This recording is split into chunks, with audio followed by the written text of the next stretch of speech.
Hello students, welcome on dreamer study. हम बात करने वाले हैं आईएससी क्लास 12 के बारे में और उनकी डेट शीट डिस्कस करने वाले हैं। तो ज़रा ध्यान से देखिएगा कि किस तरीके से आपकी डेट शीट है और आपको किस तरीके से अपना स्ट्रेटजी प्लान करना है फॉर एग्जामिनेशन के लिए। और बिल्कुल माइंडसेट बना लीजिए एकदम से, है ना, कि आपको जो है फोड़ना है एग्ज़ाम में, 90 नहीं 100% के लिए जाना है। ठीक है, तो चलिए अगर हम बात करें यहाँ पर, जैसा कि हर बार की तरह लिटरेचर और लैंग्वेज में कोई गैप नहीं है। 12 एंड 13 लिटरेचर जो है आपका 13 को है और 12 को है आपका लैंग्वेज। उसके बाद अगर आप देखेंगे मैथ्स वालों के लिए ये जो है यहाँ पर लगभग 7 दिन का गैप सीधे सीधे मिल रहा है। That's a enough for your, ठीक है, बहुत ही ज़्यादा इनफ है, बहुत ज़्यादा। 7 डेज़ इनफ है जितना आपका सिलेबस है और जिस तरीके से आपका एग्ज़ाम पेपर आता है। ठीक है, तो चलिए, और अगर बायो वालों की बात करें तो बायो वालों के लिए सीधे 26 को है, लगभग 13 डेज़ का गैप है केमिस्ट्री के लिए अगर देखा जाए तो हमें लगता है कि बायो वाले क्या स्ट्रेटजी बना सकते हैं कि वो केमिस्ट्री के साथ साथ फिजिक्स भी पढ़ सकते हैं या हिंदी भी पढ़ सकते हैं, जिन्होंने हिंदी लिया है ना। कुछ लोग ने हिंदी लिया होगा, कुछ लोग ने नहीं लिया होगा, तो कुछ लोग ने पीएड लिया होगा, है ना। तो यहाँ पर वो लोग क्या करेंगे, केमिस्ट्री एंड फिजिक्स एक साथ पढ़ सकते हैं। तो चलिए खैर इस पर भी बात करेंगे, फिलहाल अभी डेट्स पर बात कर लेते हैं।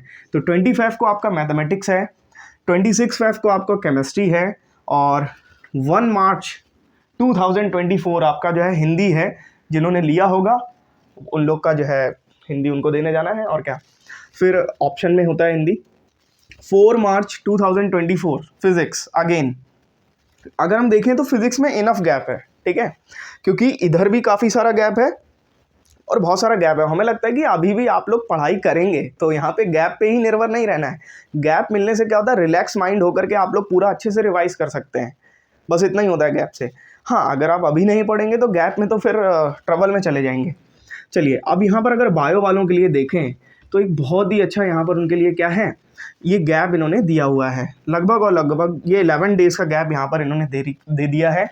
तो हमें लगता है कि ये बहुत अच्छी चीज़ है। जिस तरीके से बायो का सिलेबस है, क्लास 11 कह रहा है, क्लास 12 का, तो वो जो है आपके लिए बहुत ही फ़ायदेमंद है। थ्योरेटिकल चीज़ें हैं बट आपका यहाँ पर काफ़ी वास्ट सिलेबस है, तो यहाँ पे ये आपके लिए फ़ायदेमंद है। अब यहाँ पर सबसे लास्ट में ऑप्शन में पीएड है। अगर यहाँ पर कुछ लोग जो है हिंदी लेते हैं, कुछ लोग पीएड लेते हैं, तो जिन्होंने पीएड लिया है उनके लिए एक बहुत बड़ी खुशखबरी है कि उनका यहाँ पर क्या है, पीएड सबसे लास्ट में है और लगभग गैप भी काफ़ी है ना। तो हमें लगता है कि आप लोग फोड़ देंगे एग्जाम में।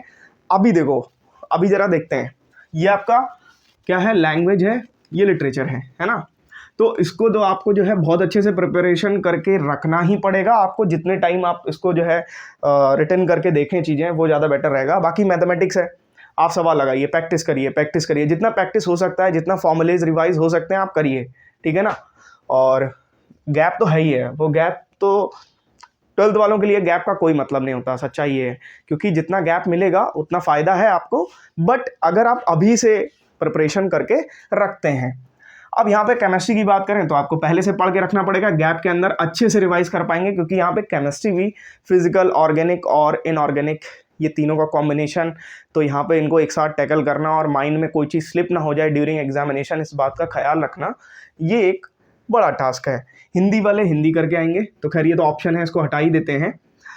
अब फिजिक्स की बात करते हैं, तो फिजिक्स का जो पेपर है वो बहुत ज़्यादा 12th स्टैंडर्ड पे बहुत ज़्यादा टिपिकल भी नहीं आता है, बहुत ज़्यादा इजी भी नहीं आता है। तो इसी वजह से आईएससी वालों ये बात ध्यान रखना कि फिज़िक्स का जो है फिनोमेना वो आपको आज से, ठीक है, मतलब फिजिक्स का क्या, सारे ही सब्जेक्ट आज से करना है, बट फिजिक्स को थोड़ा सा माइंड में देखिएगा कि किस तरीके से उसने प्रीवियसली क्वेश्चन पूछा है, किस तरीके से अब क्वेश्चन पूछ रहा है, किस तरीके से पूछ सकता है आपसे, ये सारी चीज़ें। बाकी हम भी आपसे डिस्कस करेंगे, हम भी आपके लिए कुछ आईएमपी क्वेश्चंस लेकर के आएंगे जो कि शायद आपके एग्जाम में काम आएंगे, शायद नहीं आएंगे काम, ठीक है।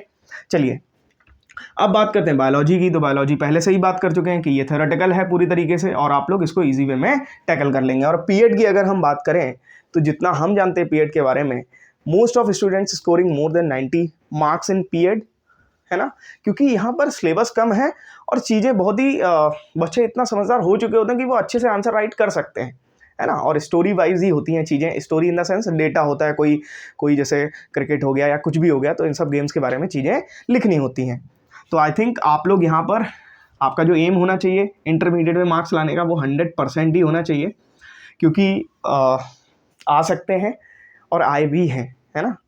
तो आप लोग पूरा का पूरा मार्क्स लाएंगे, कितना लाएंगे, 400 आउट ऑफ काउंट किया जाता है कुछ, तो आप लोग पूरा लाएंगे 400 आउट ऑफ 400, ठीक है ना। तो चलिए यहाँ पर इस वीडियो में इतना ही रखते हैं, मिलते हैं एक नेक्स्ट वीडियो में, और आपके लिए कुछ चीज़ें हम डिस्कस करेंगे। और आप लोग जो है एक चीज़ बस ध्यान रखिए कि जितना आप अभी फोकस्ड रहेंगे और अभी से भी अगर फोकस्ड रहेंगे तो हमें लगता है कि आप लोग मोर देन 90% तो ईजिली गेन कर लेंगे, जिनको उम्मीद नहीं है कि उनके 80 भी आने वाले हैं। लेकिन फोकस्ड होना पड़ेगा आज से, है ना। इतना भी टफ नहीं है स्टडी जितना आप लोग लेकर के चल रहे हैं, है ना। इतना भी ईजी नहीं है फिर। ओके, तो मिलते हैं एक नेक्स्ट वीडियो में। Okay, bye all of you and take care.